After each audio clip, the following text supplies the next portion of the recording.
And then anytime I'm over that 20%, my timer is now clicking down.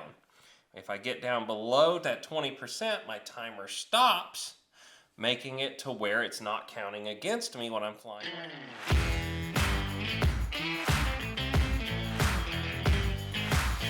Hey everybody, it's Wesley from MotionRC.com. I'm your product specialist, and today we're going to be checking out the 16IZ, and I'm going to be showing you how to set up a useful throttle timer. This is something we've talked about in a lot of our videos, and I wanted to show you how we actually do it, but I set my flight timer to 3 minutes, but anytime my stick is below 25%, I don't want it to count against my flight time. So I'm going to show you how I do this, and this makes it to where you can fly your jets and airplanes just a little bit longer by doing it like this. So let's get down on the table and let's get into this. All right, so down here on our Futaba 16IZ, as you can see, if I go throttle up right now, nothing happens with my timer. What I want it to do is count down on here. So we're gonna go linkage menu, timer. We wanna go remainder. And the reason we did that is so it's going down. Now we're going to set our time to 5 minutes. And we want it to count down. So now you can see we have a 5-minute timer. Now, it's still not activated by the stick. We also want to have a reset switch. What I like to use is this top switch up on the corner, which if you look, they're all labeled. So this is SH. So what we need to do is set us a reset switch. Let's go switch select SH, and it's right here. It'll highlight it on there. And we want to go back now. So if our timer can be reset. Now our start switch, we want it to be our throttle stick. So if we look on here, J3 is our throttle stick. So when we select it, it turns on.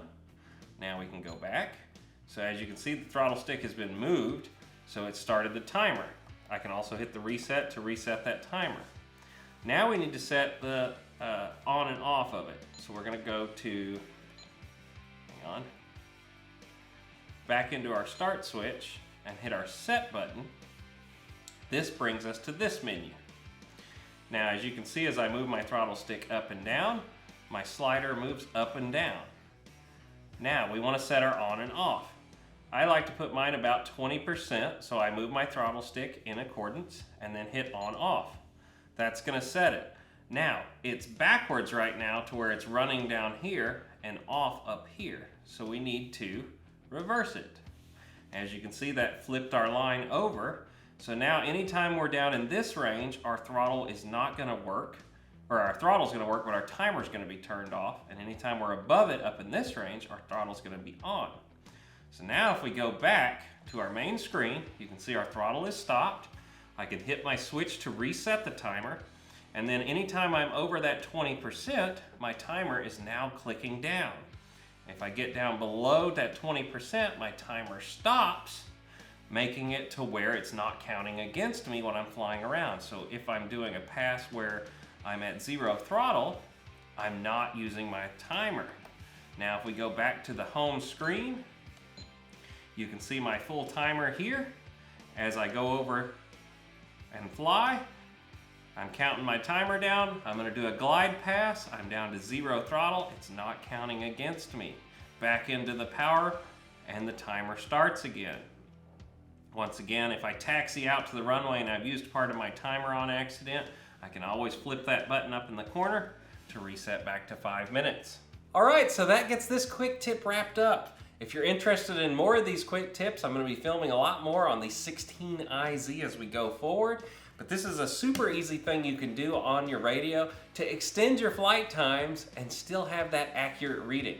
So you'll hear us talk a lot about it in our jet videos that I do 3 minutes of useful throttle on most of our 90mm and 80mm EDFs.